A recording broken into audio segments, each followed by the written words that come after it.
listening to The Nasty Table, the premier source for tabletop role-playing actual play. Now come on in, relax, and pull up a seat to The Nasty Table.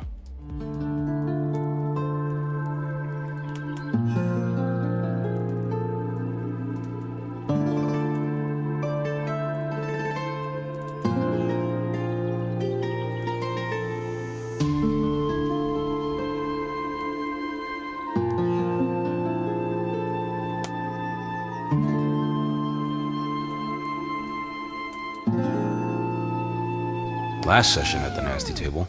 Whatever else scrap metal I can and fill my hands at this point. Hassan paid for your rooms for 5 nights. With or without meat? I want to roll insight as to whether he's being sexual. No, unless. I'm sorry, I hate to. Losing your flow.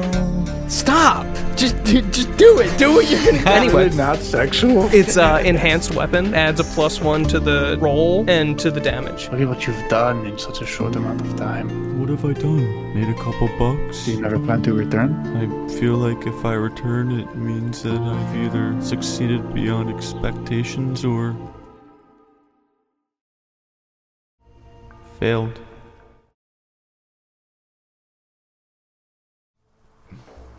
You sick bastard. I don't know. You guys want to get into a recap? Or do we want to do the drink?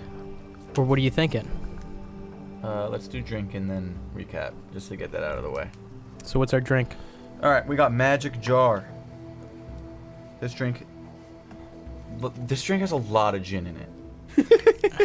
I didn't realize. I might have I don't know if I made too much. I would love for us to polish it off. Again, if you don't like it, you don't have to drink it. There's a lot of gin in it. You can't tell when you drink it, but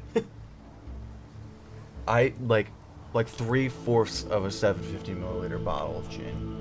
What I have right now is in the mix. It's in the mix, yeah. Wow. So it's gin, falernum, which is basically like a simple syrup. I just use simple syrup. Pineapple juice, carrot juice, lemon juice. Carrot juice? Ginger beer. Ooh, ginger That's beer. what it is. Wow. So I like the story. It's kind of like your character. Students of darker magic are closely watched by the senior scribes at Candlekeep in case they are tempted into wickedness. The stoic moon elf Vushadi Moonriver is especially watchful of those studying Magic Jar, a necromancy spell that allows the caster to transfer their soul into a jar and then possess a nearby target, swapping the target's soul with their own into the same jar. Magic Jar is a spell with many dangers, most especially the risk of death if the spell is disrupted, and a high chance of spiritual corruption from taking control of another person's body. There is even a possibility of the caster or the target's soul becoming forever trapped in the jar. Vushadi did not react well when she learned a group of young scholars had devised a gin punch they dubbed Magic Jar, because, in the words of the student, it gets you out of your head. Their frivolous disdain for such a serious spell was alarming to the elder scribe. The students begged Vushadi to at least try their creation in the spirit of inquiry, and she reluctantly agreed. Vushadi still won't refer to this drink by its official name, but she does enjoy a magic jar when she wants to let her hair down. Alright. Magic Jar it's a real spell. It's one of my favorite spells in the game. What is it? Literally what he said. You put your soul in a jar and then swap your soul for somebody else's soul and put it in the jar, and then you take, like, you're in their body. It's very interesting. It's a very cool spell. It costs 500 gold pieces worth of gems to cast it. I think it's like it's a high-level necromancy spell. Ladies and gentlemen, the Magic Jar. Oh, my shit! That's so cool. I have two. Oh my god. Where'd you get these? These I got at Target, and these are sick. That's so cool. Aren't they sick? That's awesome. They're very D&D. Holy shit. Take a picture of that. Yeah. That's crazy. Oh, that's beautiful. What are we sipping on, Big Daddy? Red blend, Luna de Luna. Vino. The Dungeons and Dragons fellas. and Punches and Flagons. Punches and flagons. Whoa. Whoa. Ain't that something? Ain't it weird? Yeah, I like that a Ain't it lot. weird? It tastes good I though. like that a lot. If you put this in my hand, I'm telling you that there's orange juice in there, Yes, absolutely. right? Yeah, Probably, yeah. I think it's the pineapple that kind of gives it that like tropical. But it's also got kind of like a minty flavor there too. When it you, actually has like it said like I'll look it up. But mint was one of the things that you were actually supposed to put in like as garnish. I But- get the carrot when I'm bringing it up to my nose. It's all in the smell, yeah. Mm-hmm. So yeah, it said Very cucumber spears, mint, strawberry, kiwi, starfruit, edible flowers, chili lime, salt for garnish. But I didn't grab all that other shit. 'Cause It is sweet. Very good. What makes it so sweet? There's pineapple Yeah, juice it's got to be in the it. pineapple simple juice syrup, and then the simple syrup. and a lot in the lemon juice in it. I do like it. I do too. It's great. It's actually pretty refreshing. It's a good punch, Yes. for punch. Right. Delicious. What's hitting me? He's ve- trying it's to a figure very- it out. It's the gin. That's It's The a gin. real even mix. Huh? Every flavor is very even. and So it's kind of hard to pinpoint something, and it makes it very unique Yep. tasting. Yeah. It's And- extremely even. the one That's thing why that I I was always weird. like about gin mixed drinks is that whenever you have like a citrus mixer in gin, it always elevates.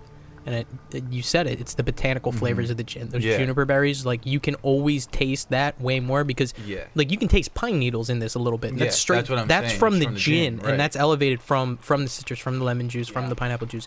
Fantastic, Pine. delicious, Really good. Definitely, pine's a great word. So for is that this. a happy face for everybody? That's a happy face for me. I'll give you a yeah. happy face. Let's jump into that recap there. So, 5 days into your week-long rest, the four of you bed down between your individual endeavors. With 2 days remaining, is there anything else that the four of you would like to do, or do you want to deviate from your original pursuits? When we left off, Rook was still reading through his reading, book. yeah. You're still continuing that. Levi, you're still working on your armor. That's still going to take you the remainder of the 2 days. The people that this is really directed at would be Honto and Kree specifically. In those 5 days, you've gotten a good idea of the fighting pits. Is there anything else that you wanted to do in this time? Anything else you want to do in these last 2 days?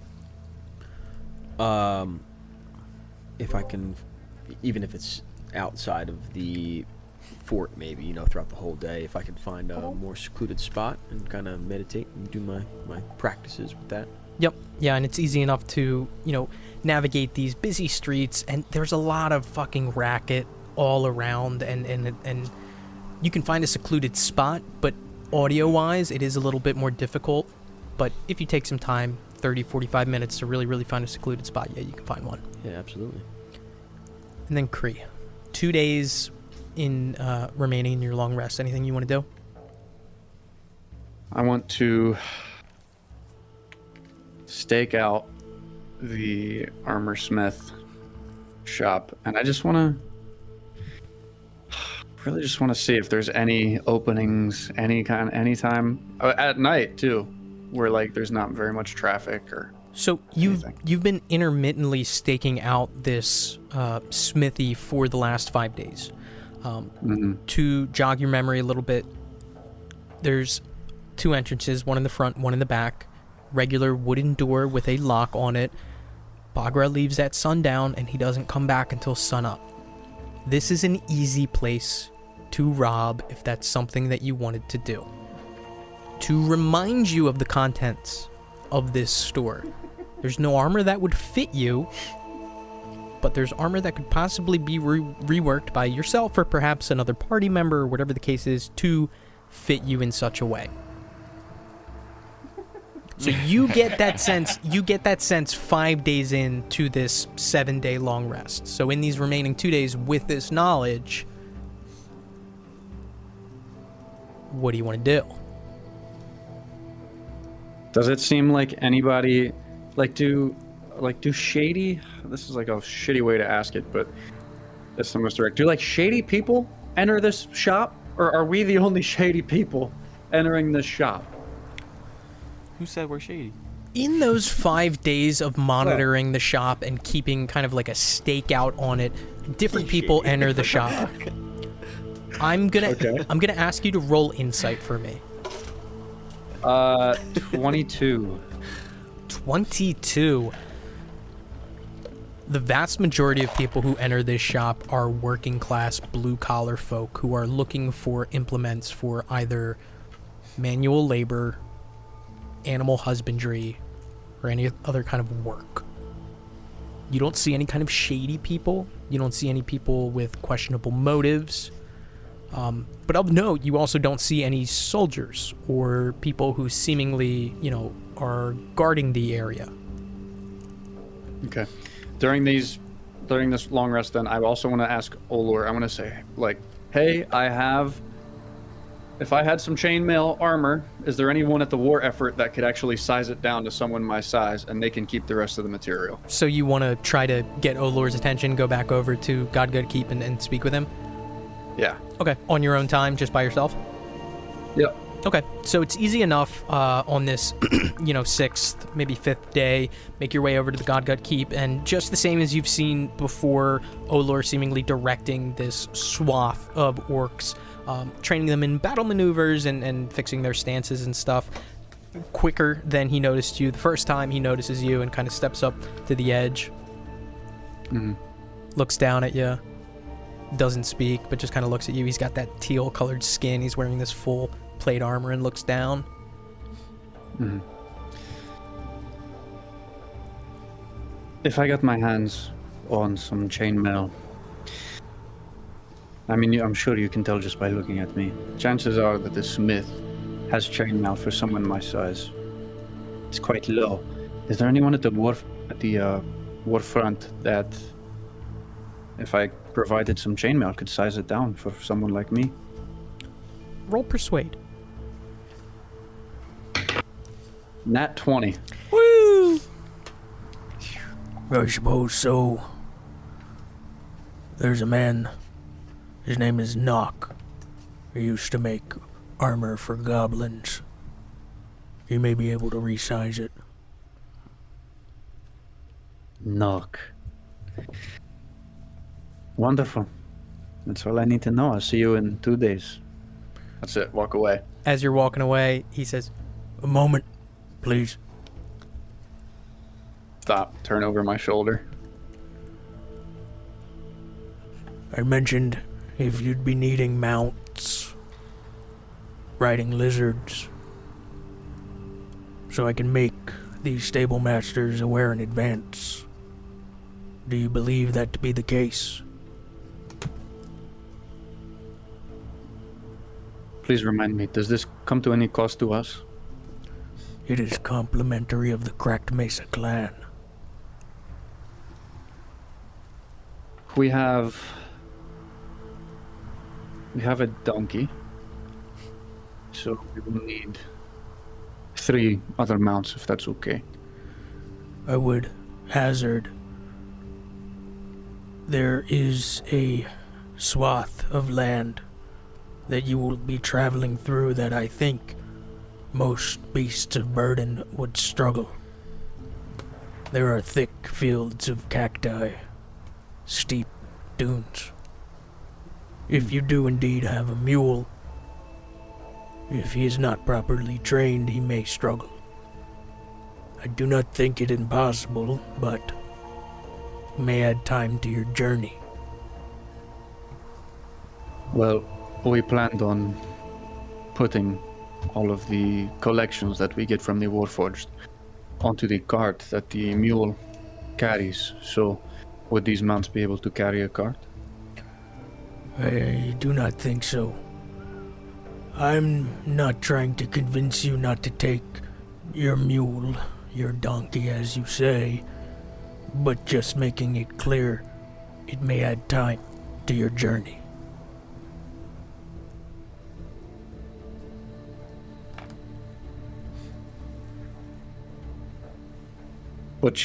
But your mounts, they will not, correct? The riding lizards are skilled and dexterous enough. Okay.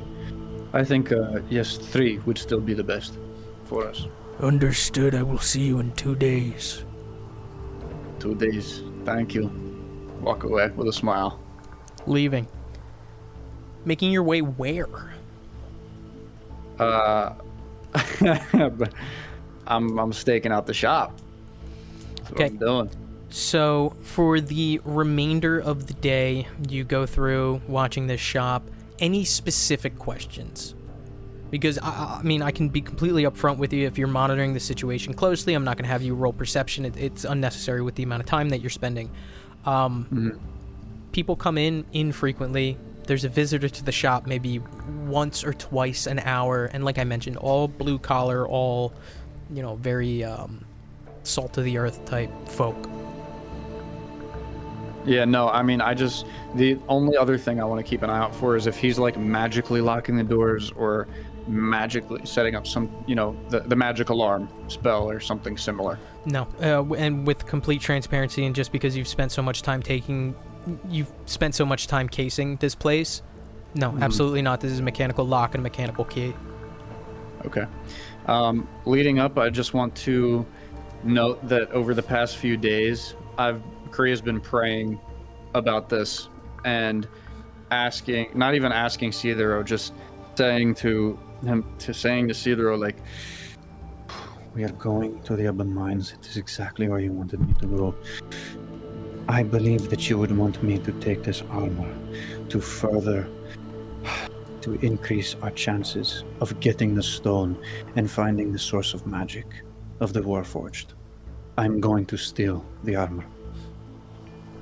And then I want to wait until like fucking middle of the night, the least traffic time of the night, and break in to the shop. Okay. Then I'm going to ask Rook, roll perception with disadvantage. And Kree, roll stealth. This is just to get out of the tavern room.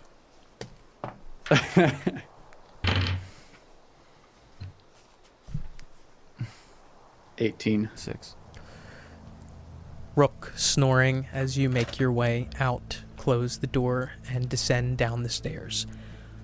I'm going to say that if you're doing your due diligence, this is occurring on the night before you leave. Correct? Correct. So, with that being said, is there anything else specific that you guys want to do within that time frame up until the night before you leave? Nope. No. Okay. Descending down the stairs of the tavern out into the cool night. Fort Chasm, as much as it feels like a city, is a fort. The open air gives way to a cold night breeze. Hugging the walls and staying in the shadows towards Bagra's forged wares, maybe about 50 or so yards away from it. What do you want to do? Just want to get a good scope of the shop, if there's anyone or anything nearby or within eyesight. Roll perception.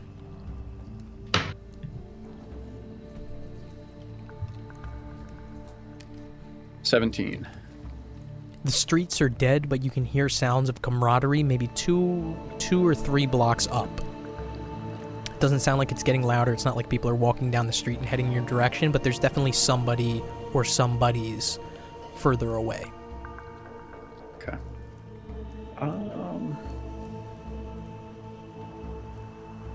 I want to go to around the... You said there was a back entrance? Yeah, that's where that scrapyard is that Levi went into. It seems like there's a door that connects into the shop through and connected to that scrapyard, that backyard.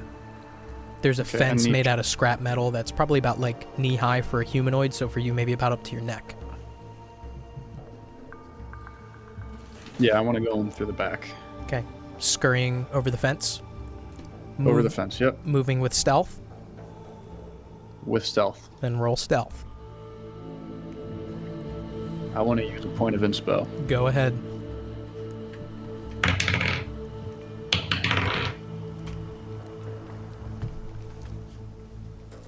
$19. Yeah, 19.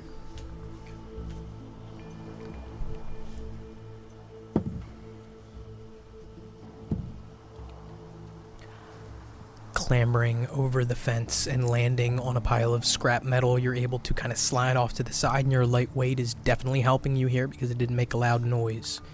Finding your footing, weaving through the piles of scrap, cogs, wires, you're able to make your way to the back door. It's a simple wooden door with a handle and noticeably a lock.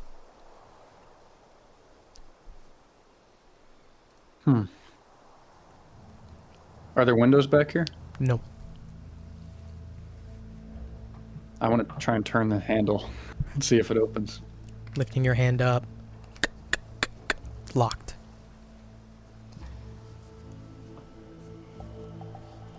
Did you say there are 2 windows at somewhere around this perimeter? Two doors. That's what I said. Any windows? No windows.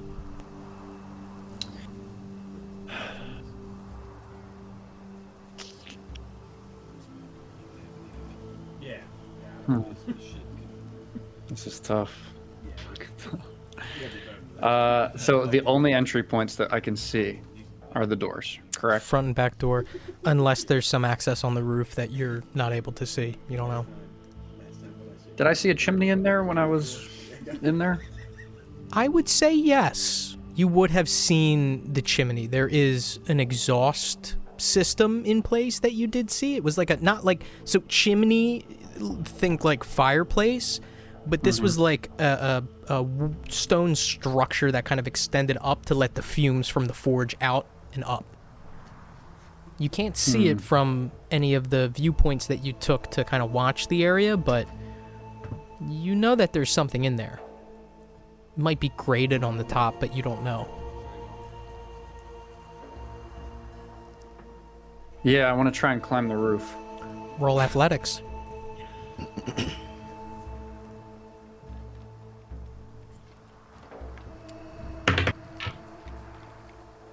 12. Pass. Finding footholds in the simple brick and mortar structure before you, you're able to climb up to the second level, heave your way over, and the pitch of the roof isn't too on an incline, so it's easy enough and it's flat enough. The angle works where you can kind of heave yourself up and over onto this roof, and you can see extending out probably maybe only like a foot or so out of the roof of this building what does look like a chimney. I want to approach it. Well, I want to stay low. I want to have my hood up, and I do want to be looking, like, if there's any angle where someone on the street can see me, I want to be conscious of that as I approach the chimney. You think based on the angle of this roof, being on this roof makes you invisible to anybody walking on the street below. Okay, I'll walk right up to the chimney. Approaching Low. the chimney, low, skulking your way up. You peek over the edge and you can see that there is a grate there, but it looks removable.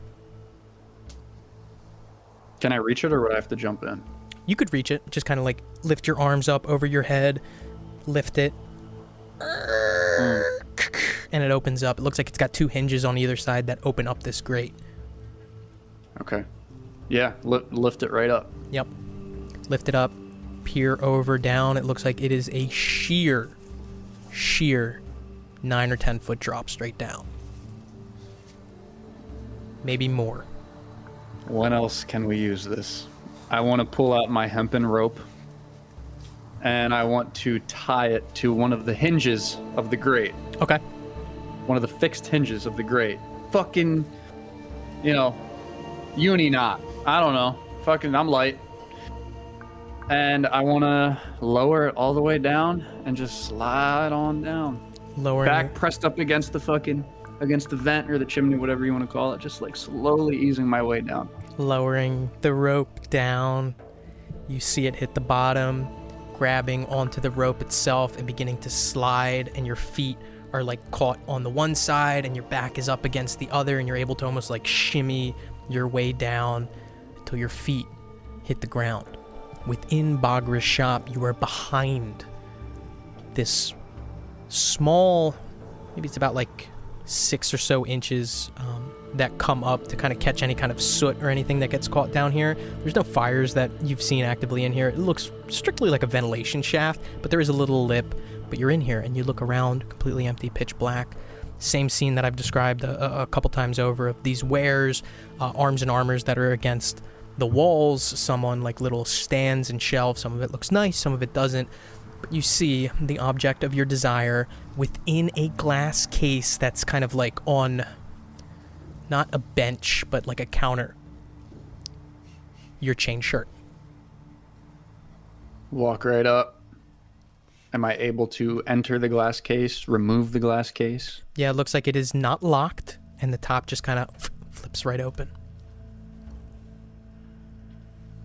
Kree is fucking beaming from ear to ear right now. Picks it up, inspects it, like, looks around, is like, and he whispers, Above ground, there's. pulls it out. Makes a clattering glass- sound as like the individual chains rattle against each other in the most glorious wind chime you've ever heard. It's large. For you, it's probably about the size of like a blanket or something like that. Really big. Mm-hmm. What do you do? Toss it over my shoulder, place the glass case back down where I found it. I want to walk over. First off, I want to look around, like, just one last confirmation. There's nothing magic in here surveilling me in any way, is there? That I'm aware of. How are you going about looking for this? Just like looking around? Looking around, and I am spending the time to, like, just looking around and sniffing around. That's it. Roll perception.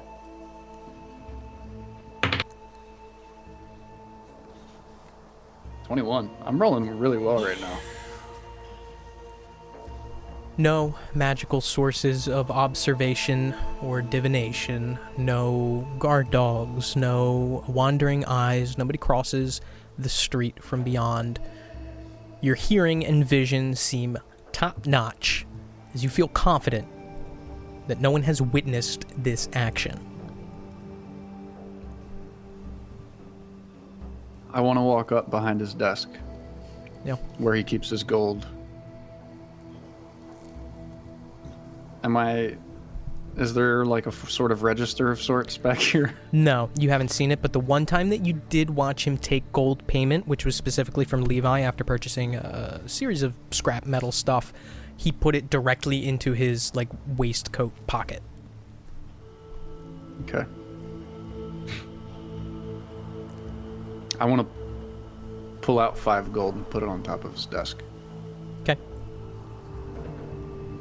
And I want to walk back up to my rope, climb back up. Okay. Making your way back up. This is going to require an athletics roll. DC 5. Super easy. Right?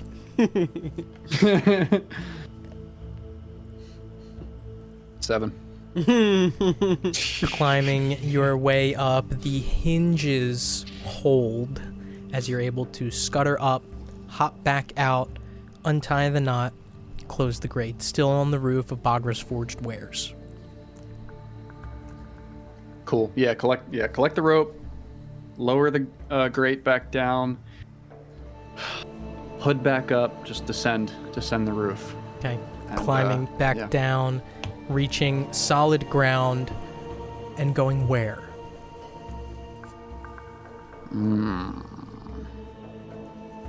Okay, I want to be back in the scrapyard. I don't want to jump off the front. Okay. I want to take my cloak off. I know this is a big ass thing, but chain shirt, but I want to put it on. It's like a oversized wedding dress. Okay. I want to put the cloak back on over top of it. Okay. I'm just gonna walk home. Brisk walk back to the hotel, to the tavern. Making your way back. Nobody on the street. You see people up maybe 5 or 6 blocks up in one direction, but able to walk with confidence, swaggerish gait, making your way back to the tavern. And going straight to your room? If I'm passing like a well-lit area, like a torch-lit area or anything, I want to use prestidigitation to like snuff out the torches as I'm passing. Just like Okay, yeah, that's nice. darkness. Walking by, and there are like these street lights with the torches in them, and you just sizzle them out as you walk past. Sweet. Yeah, just right back into the room. Okay. Just quick. Take a point of inspiration. Rook, I need you to roll perception again with disadvantage, and Kree, if you're coming in stealthily, I need you to roll stealth.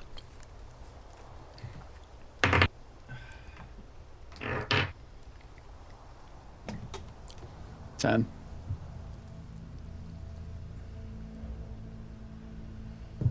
Not nat 20. Was that with disadvantage? Oh, I'm so sorry. I forgot. Oh man, that makes it a lot worse. 9. You said 10? For stealth? 10. Yeah, 10. Sneaking in, getting back into the corner of the room, curling up into a ball, going back to sleep. Yes. The four of you awake in the morning as the sun is shining through. The end of your long rest. Everyone is back up to full health. You have all your spell slots back and any other feature that you regain after finishing a long rest. Congratulations. Woo! The day is before you, and you are expected to, at some point, meet with Olor, swear fealty to Vorgath.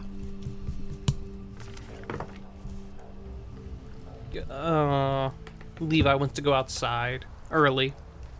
He's got last little finishing touches, aesthetic stuff that he's doing to his armor. He probably had it against one of those like training dummies as he was working on it, and he wants to start fitting all the pieces on. Okay. Anything specific that you want to add to it that you haven't specified yet?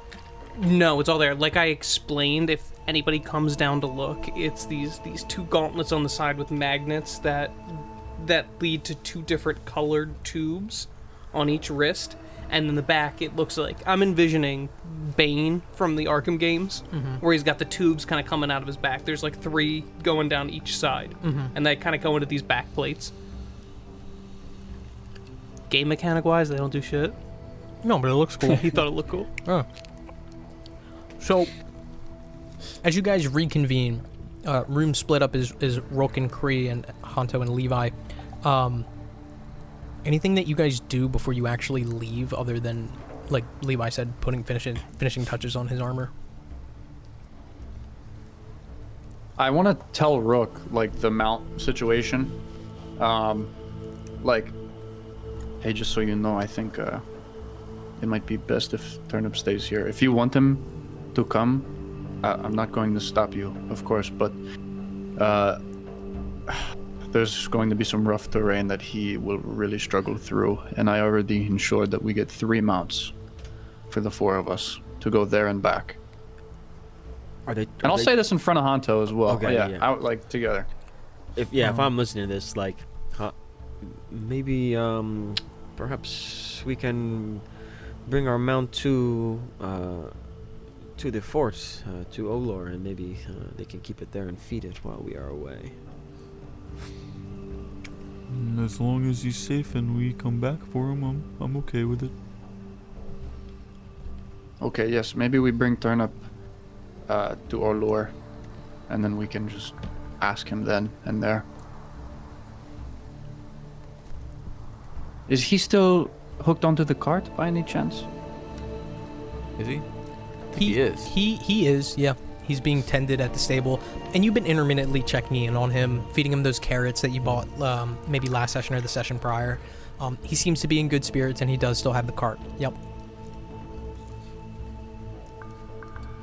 Still got the cart, yeah. Okay. I don't think we should bring that either. It might not be best, but we will talk to Olor about this later. Well, do we want to leave Fort Chasm and go to Kincaidine, or do we want to come back here?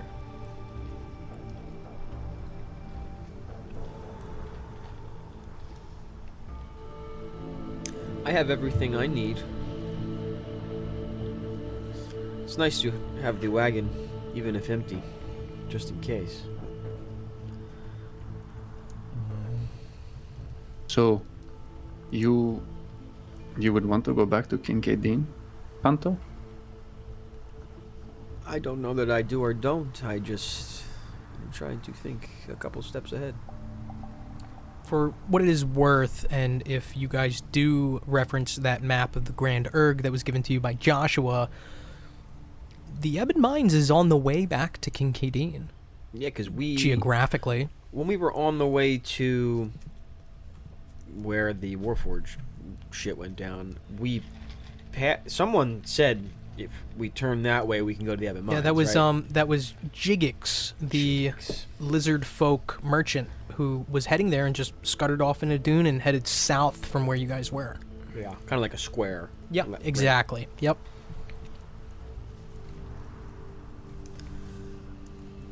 So, if we're with I don't know. What do you got, Levi? What do you think? Real quick, are you wearing the armor? Yeah, he's taking big steps in it. He's kind of taking robot steps out back. He doesn't need to. Jarvis, fill my helmet with galaxy gas. He was doing it to himself too. Like he didn't know he had an audience. Jarvis, increase the jiggliness by 20%. Yes, where's the I'm gonna imagine, just to kind of paint the scene, you guys are having this conversation outside of the tavern. Yeah. Yeah. Yeah. Okay.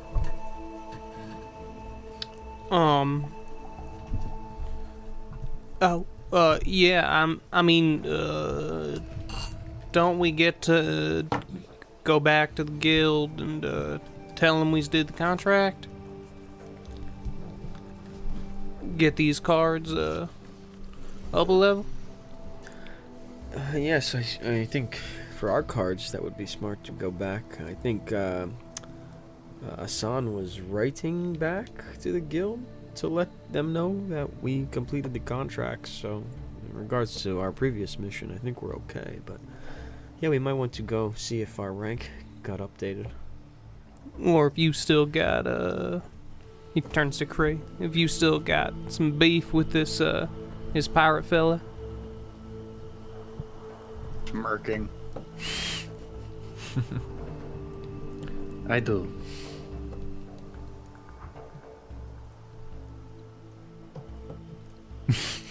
To what do you say?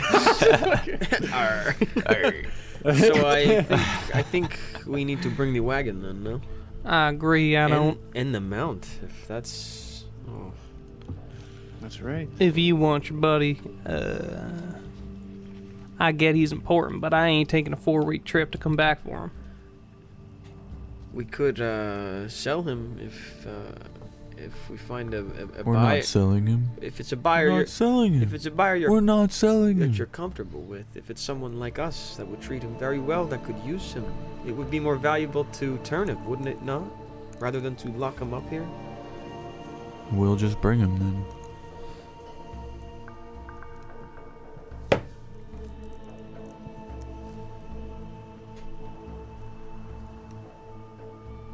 It is a very dangerous path. We're having a fucking Mexican standoff at the table right now. Everyone's like shooting each other glances. Very dangerous. Staring at everyone. Oh God. There's I think no way we you can should bring get. him.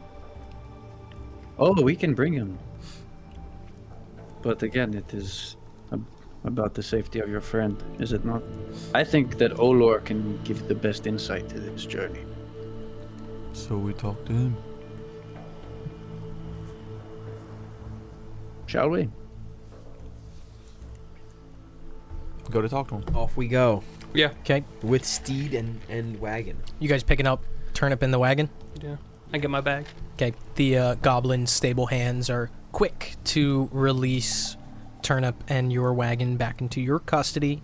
Turnip looks healthy. Turnip looks like the best that you guys have seen him in a while.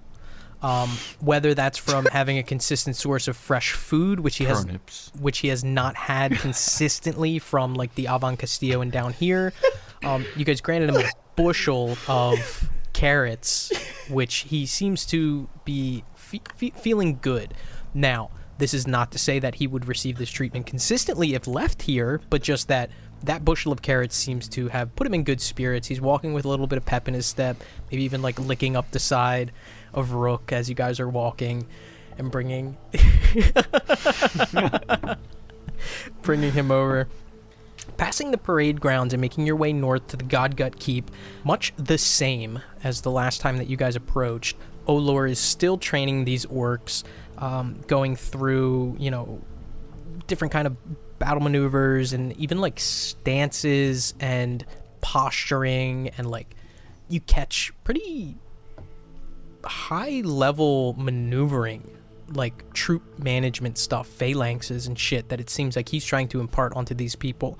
And the partly assembled wooden machines that you guys saw before are coming along in the last week. The orcs that you see near him are like banging in nails and, tightening down ropes on them. Olor seems to notice you guys a lot quicker this next time coming up than the first time when you guys approached, and he closes the distance, put a pause on his training, and approaches you guys on the edge of this fenced-in area. He leans his elbows on the edge of the fence and looks out, waiting for you to talk.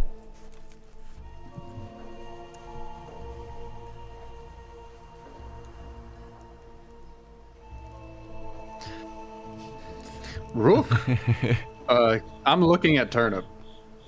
Can you please tell Turnip that this is the best that I've seen him since we got him? Can you please tell him this?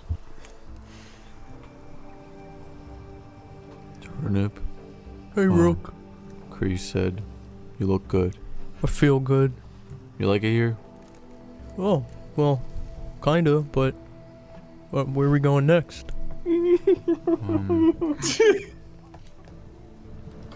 Well, we're going somewhere very dangerous, Turnip, and everybody thinks that you should stay here. Why? Because you look happy, and if you come with us, you could die. We almost died. When we left the other place.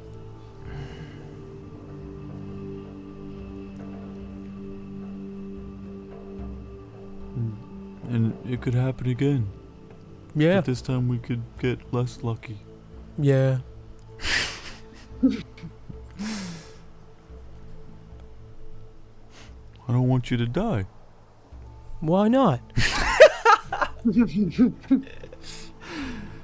Because you're my friend, Turnip. I don't want my friends to die.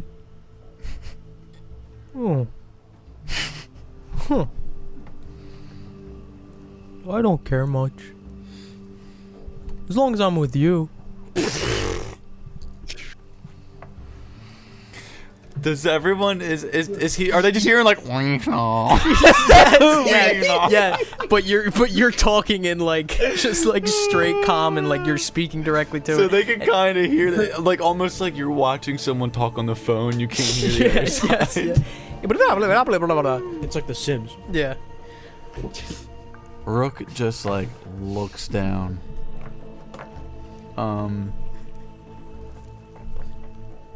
Olor's like Rook- in front, like watching all this too. Rook walks out with Turnip. Back where? Where are we again? In that. You guys are right out front of the Godgut Keep. Okay, we just walk away in general. Okay, just clip clop, clip Walking clop, away. clip clop away. Olor at the three of you still sitting here. When will you leave?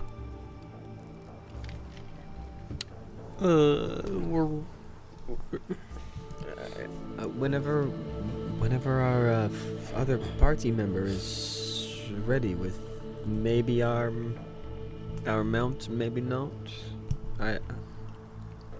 Soon. Call to me when you're ready. And he walks back over to his troops. Real nice, Finn. Right in the fucking mic, huh? That's hot. Taking Turnip off to the side. I want to go and find the closest store where I can find turnips. Roll perception.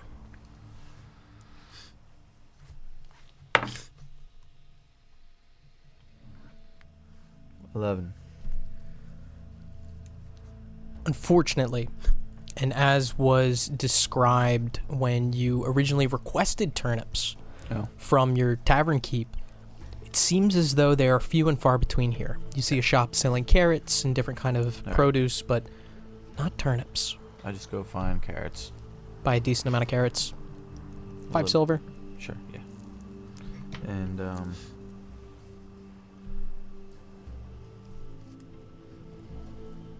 am I still in, like, vision distance between them? Maybe, no. You know what? If you're actually trying to make your way out to find somewhere that has carrots, unless you make your way back to them, no.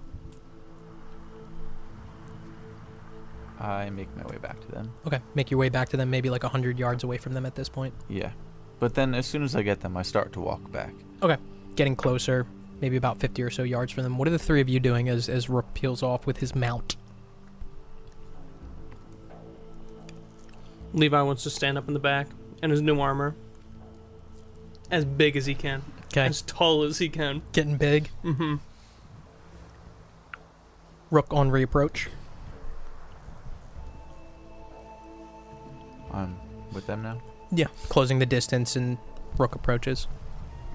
I'm literally just, like, I just walk up awkwardly, and I just stand there with Turnip. And a bunch of Say carrots. anything. Yeah. Okay. Is she coming with us?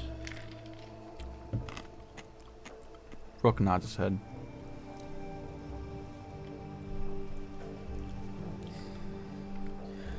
Okay.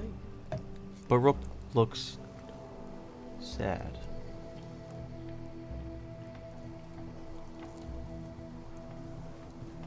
Well.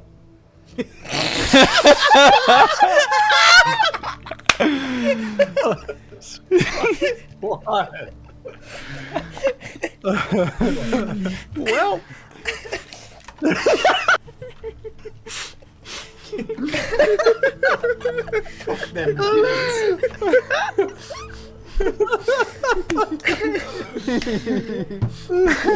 Try not to spit out my magic jar. Jesus Christ. I hate this. That's so I want to go home. Go ahead, Kree. Bastard. Hanto, do you need a mount? Or will you be okay? Are we back with Olor too? He's or no? not. Oh. He kind of stepped away. Okay. Said, call me over when you're ready. Did you said the terrain was a bit difficult? According to him, yes. To Olor. I think I should be okay without a mount, but I'll confirm with him, when I see him.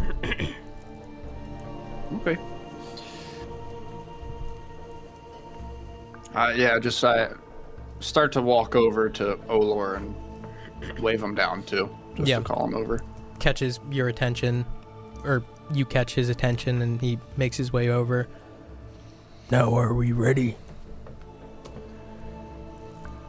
I would say so, but we just want to ask you some questions about the terrain first. So, is it, our friend Hanto here, he can traverse terrain quite well. We're not really sure if he will need one or not. Hanto? Could you show me the mounts that the rest of them will be riding? We still need to prepare them, but they are riding lizards. Squat, monitor lizards, large. How much ground do they cover in a day? Would you say? It depends on the terrain, but reasonably the equivalent of a horse on flat ground. In character, but out of character to DM. I'm thinking I'm a little slower than that. Ooh, feline agility. Yeah, but it's a feline agility needs that time to catch up too. Yeah, it's a moot point in long travel. I'm at 40. Yes. Endurance Endurance-wise, maybe not able to keep up with it, but it's close. Like, it's definitely a question that needs to be posed, but you don't feel confident in ascertaining yes or no. Here's the thing. If you're not able to keep up, you're going to be lagging behind. But if you are able to keep up, then you can just keep up, but you would definitely keep up with the mount. Yeah. You know what I mean? Okay, so, all right, so after he tells me that, I'll tell him, it might not be a bad idea to prepare a fourth mount for myself. If I don't need to use it, we can put scrap metal or winnings on it, but I might need it. The monitor lizards, they work well in packs. The more, the better. They stay on track. I'll provide you with 4 rations. We'll talk more, but first you need to meet with Vorgath. Okay. Are you all prepared? Yes, we are. Will you be bringing the mule? Yes. Were you aware of Yes. possible? Very well. Follow me for your audience with Vorgath. And he begins to walk away. There's no clear entrance into this area that he's in other than just hopping over the fence. But he's just turns tail 180 and walks away. What do you guys do? Follow. Yep. So he is heading towards these stairs that lead up into this massive keep. Like I described before, it's like almost think about like how a pagoda is, but like flatter, like longer than it is tall. Several different tiers of this large keep, and these watchtowers that are almost like nests just built out of it. It looks slapped together, but it looks reasonably solid. He begins to make his way up these large stairs with these huge wooden doors. Second his foot steps onto that first step, the doors begin to open up. Someone from the inside is pushing them out, and you guys begin to ascend up. So the massive doors to this keep open up and reveal this dimly lit hall. You see these crude, jagged iron chandeliers that are holding these lit candles. There's a scattering of red rugs on the wooden floor. But the one thing that's really noticeable and kind of catches your guys' eyes first is that there's these mounted heads of creatures and predators all along the walls here. You see scorpions, fanged lizards, lions, cougars, but the biggest, all the way at the end of this hall, above a raised platform, is what looks like the head of this massive purple colored worm with rows and rows of jagged teeth. This head is probably like 5 feet across, and its mouth is like open, but it's like taxidermied, mounted straight on the wall there. There's a bunch of furniture that's scattered around and sconces on the wall, but in the center, extending from the entrance all the way back to this raised platform that I mentioned, directly beneath this purple worm head, this big stone table. Towards the back on this raised platform, there's a really simple wooden throne. It looks large, it looks well made, but it's just made out of wood. There's no pageantry or anything about it. Regardless, the throne itself is empty. To the right and to the left, there's a bunch of doors. Some of them are open, some of them are closed. And out of one of the open doors, off to the right, skitters out this creature. Humanoid, male, from the waist up. But from the waist below is the body of a spider. 8-legged with this bulbous underside, and this creature scurries out and quickly scurries into a nearby closed door. Olor, as you guys step in, ushers you off to the left into an open doorway that leads to a hallway. And then quickly into another doorway to the left. And it's like a smaller room that you guys step into. anything that you guys have questions about just stepping into this main hall before you guys get ushered into this other room? Or anything that you guys say to each other? No. No, I'm good. No. No. So, as you guys are ushered into this smaller room, first you hear the crackle of a fire. And as it comes into view, you see a burning fireplace and a scattering of different furniture. All of it looks kind of out of place, but looks nice, but none of it like matches. There's two figures that are having a conversation in this room. One is an orc with different color skin color. All these orcs you've seen are green. Obviously, Olor has this teal-colored skin. But this orc is... his skin is colored like an auburn, almost like a burgundy-colored hue. This deep, deep orange.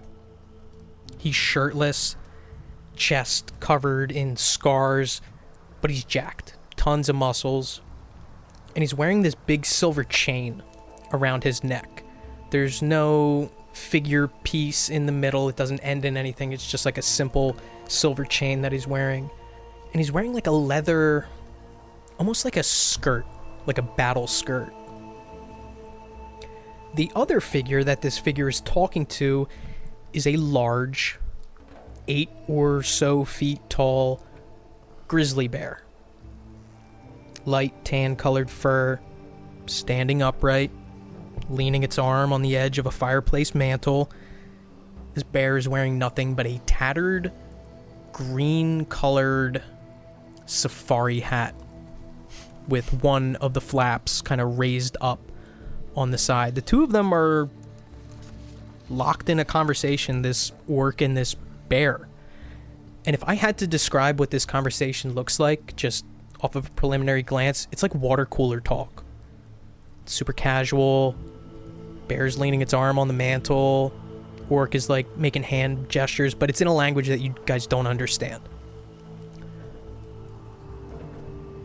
The bear is vocalizing responses in this kind of guttural, growling voice.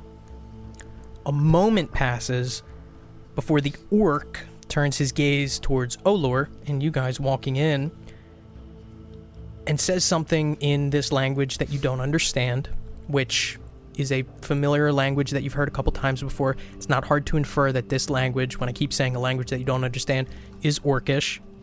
This orc says something to Olor in Orcish. Very, very casual tone. Or Olor responds in like his textbook deadpan tone that he has. Then the other orc responds with a wave, and Olor steps out. The four of you in this room with this bear and this orc. The orc is just looking the four of you over, steps up, takes a seat on one of these cushioned couches. The bear still has his shoulder resting on a fireplace. What do you guys do?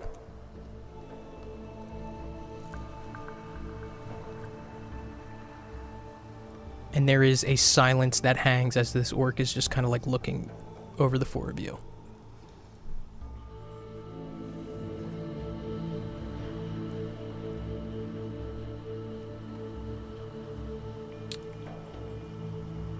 We heard you're in need of some help.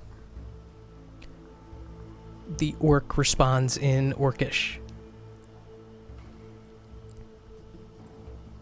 And then a moment passes before he shakes his head.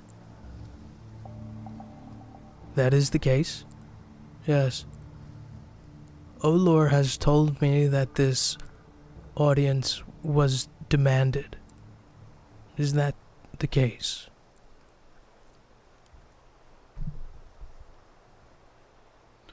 We appreciate it.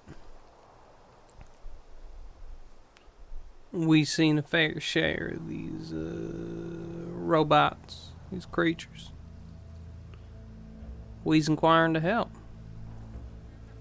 The orc lifts his leg up to kind of like put it on his lap, crossing his legs. I would like to ask why you see it fit to waste my time. You are contracted as healers, but Olor has said that you have asked to meet me. Actually, he said that you asked to stay in my halls. Is that the case?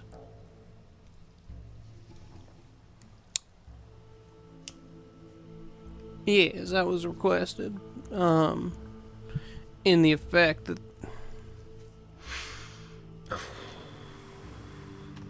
Levi looks down, is tapping his foot. In the effect that we're gonna be special help for your cause. Point over to the other three. Something you ain't seen before.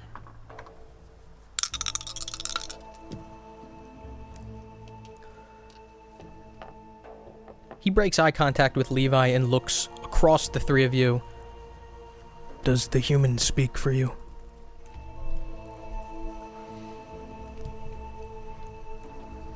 He does. He absolutely does. But one thing that perhaps he is holding back that I think we should tell you is we are close friends of Hassan. He says that he knows you personally. Hassan is no friend to the court of the Cracked Mesa Clan, and I am glad that you know him, and I wonder what he has told you of me. Quickly, almost like cutting off his own sentence, he looks towards the grizzly bear, who hasn't moved at all, but it's just kind of like moving its head to like follow the conversation, says something in Orcish. The bear just kind of like shakes his head. Well,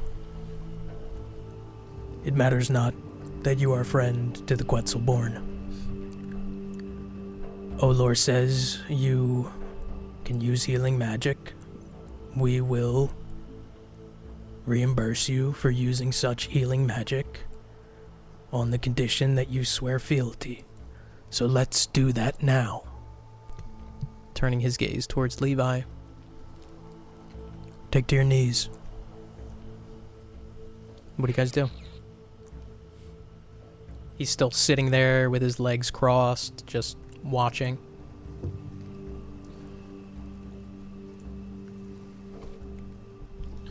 Hanto takes a knee silently. So does Rook. Kree kneels. What's the... Levi kneels. Swear to be faithful and do no harm to the Cracked Mesa Clan. I swear it. I swears it.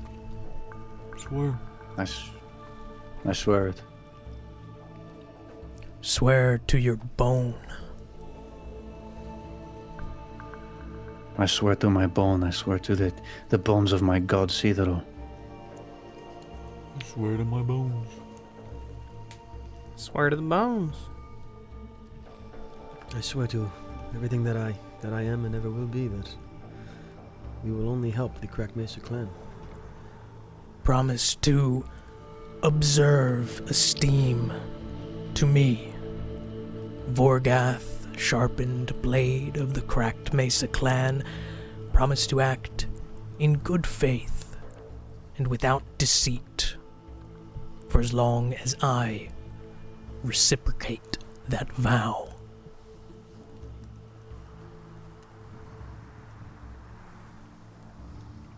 Yeah, for as long as you reciprocate the vow. I swear it. I swear it. I swear it. Stand. Sam. Get up. Do you understand what you are being asked to do? What your capacity in this war party will entail?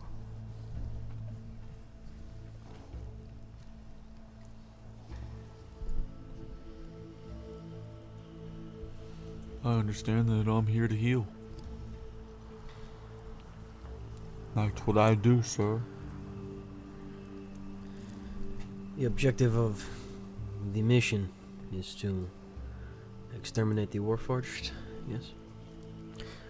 But that is not in your capacity. My war party is fit enough to do so. I understand, I just want to know the cause we are helping. Exterminate, investigate. Two in the same. Regardless, it is not my decision on what you will do when you come to the camp. You will answer to Ulath. You will do as he commands. He is my eyes and ears in that camp. He snaps his finger, looks over towards the grizzly bear and says something in Orcish. The grizzly bear nods, walks over to a small table that's in the back and begins pouring a drink with his pawed hands. Brings the drink over to Vorgath, who takes it quickly, says something in Orcish to the grizzly bear. The grizzly bear taps him twice on the shoulder, takes up a position back towards the fireplace. What are your names?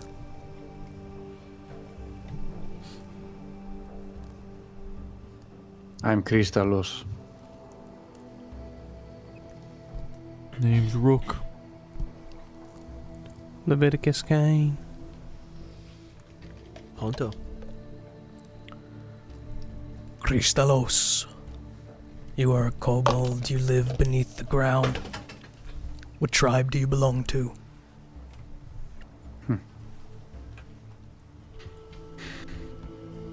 Well, my tribe did not really have a name, but we are worshippers of the great dragon god Sidero. Some call us Violet Touched.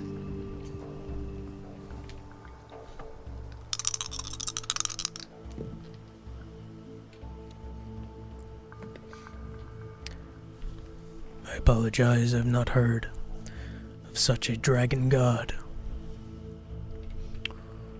But, as you've mentioned, you know Hassan. Hassan does know me, and he did speak highly of the four of you. Although I take his opinion with several pounds of salt. Scouts of mine reported issues to the north that Avan Castillo has fallen. Hassan would not give me information on it. Do you know anything from your travels that he may not have told me?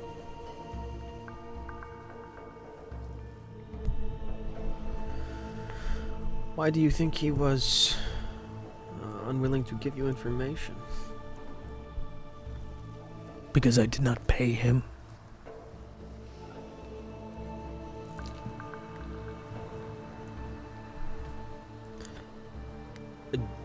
Do any of you give me any type of physical indication as to not hold Rook anything back? definitely Nothing. No, Okay. no.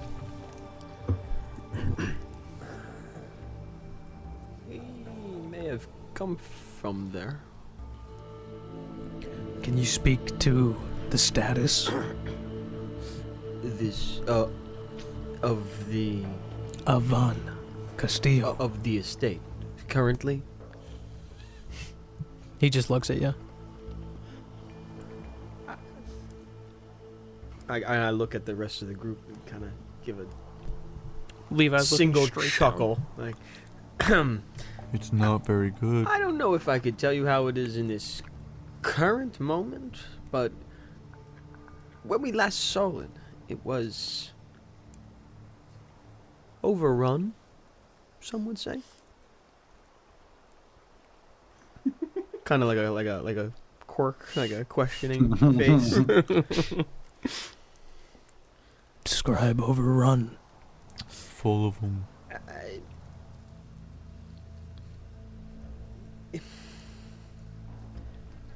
We would need a large force to fight against such an amount of Warforged. A very large force.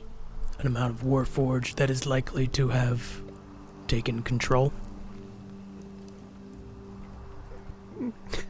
I don't know if I could say it. I don't know. We did leave one warrior back who was very formidable. And the the Countess, do you know of?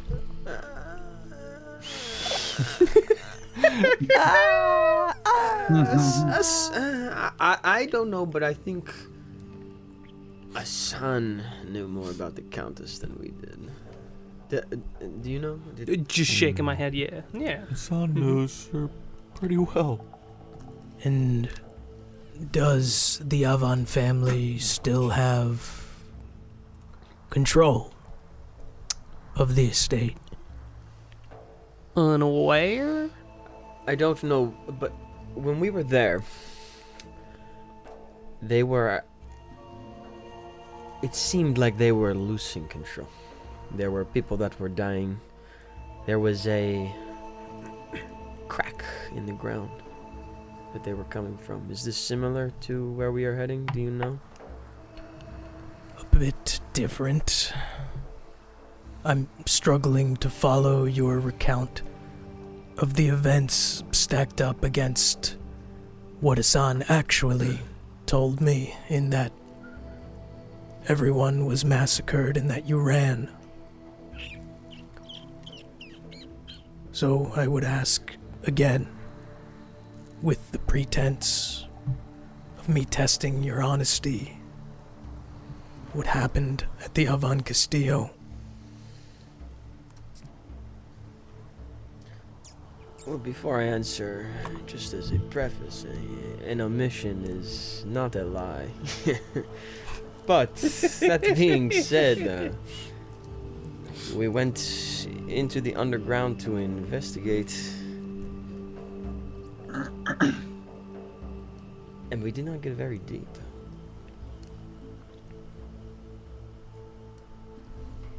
People damn near died. They had already been coming out, as what we had heard. Hassan's friend has already been murdered before we got there. Yes. It was an ongoing issue, and the town guard was attempting to deal with it. There was another James. town. There was another Shake my town head.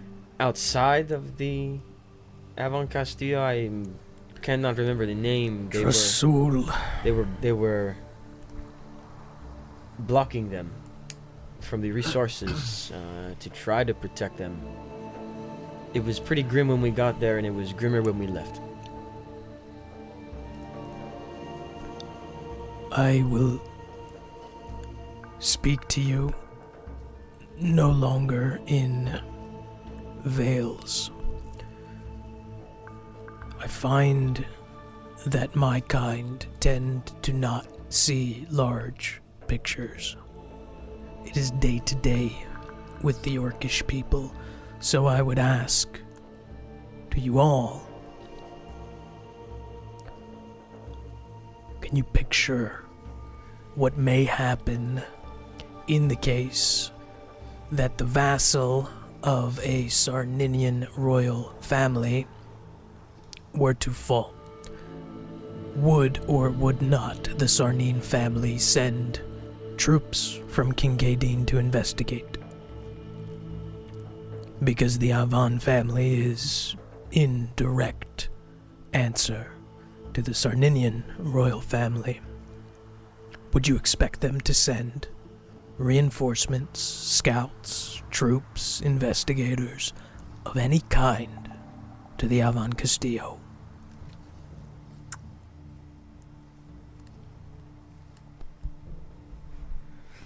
In the state that we left the Avan Castillo, I would say it would be very difficult for anyone to investigate the estate, being that it was, as I mentioned, overrun. My question, placed plainly, Is there anyone who would make such a request? Are there any beating hearts that live from that massacre that may request reinforcements?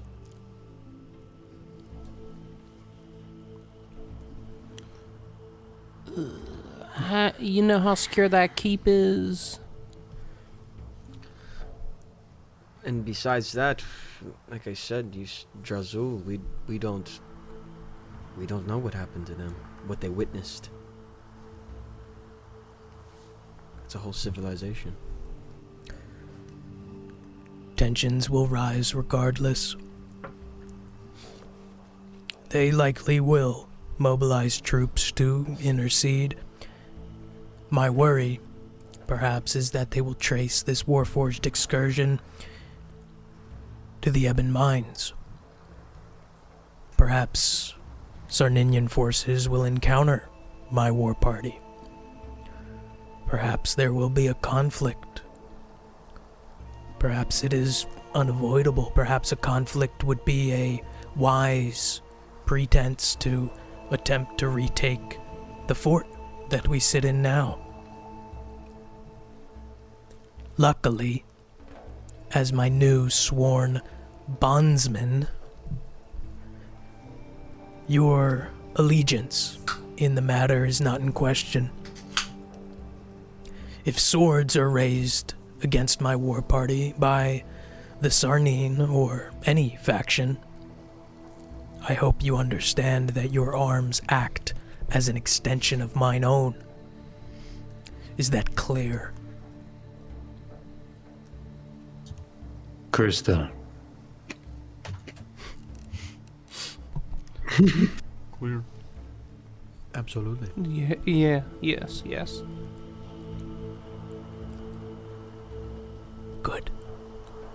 Good. The bear takes a step forward off of the fireplace and just kind of like stands behind Vorgath. Vorgath says, You will meet with Olor outside the keep. He will send you on your way, and I wish you good luck and good travels. Thank you.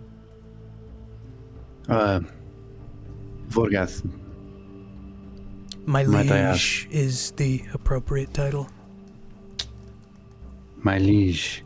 I lower my head even more to the ground. Might I ask? Firstly, I speak for all four of us when I say we have no problem killing any Sarninians for you. We have sworn that for you. But I ask, have there been encounters with the Sarninians before? I killed personally dozens to take this fort. My men have killed hundreds to take this fort, and we've come to a reasonable understanding with them. But I'm a politician, and I understand that conflict and events can be twisted and warped to serve whatever party survives. If the Sarninians are here to investigate Warforged activity and encounter my war party and kill my war party, perhaps they would say the Cracked Mesa Clan was behind the incursion in the first place. Perhaps other royal families would join the fight to retake my fort. I am successful because I think like these nobles, and that is what a noble may do. Understood. Smiling. Well, as I said, we will have no problem killing some Sarninians. Stand up. I hope that that is the case. And if it does remain the case, perhaps I may forgive any kind of lifting of merchandise from Bagra's forged wares.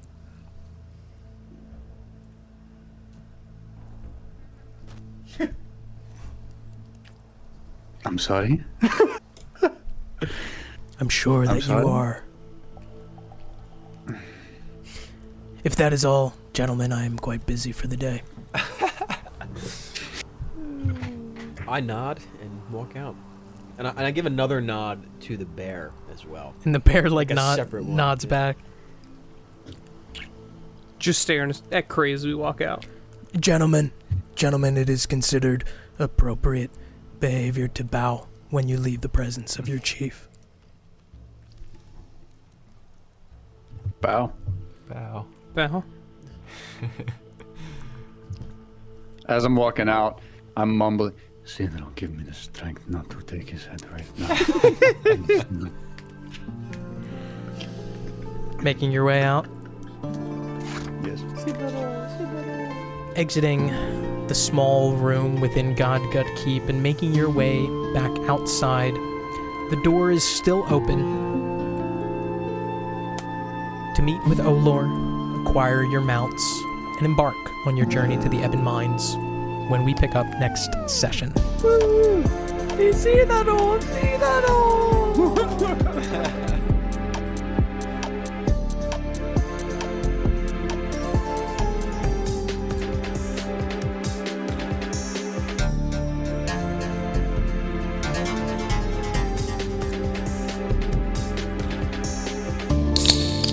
Thank you for listening to this installment of Shadow of the Seven, a Nasty Table production.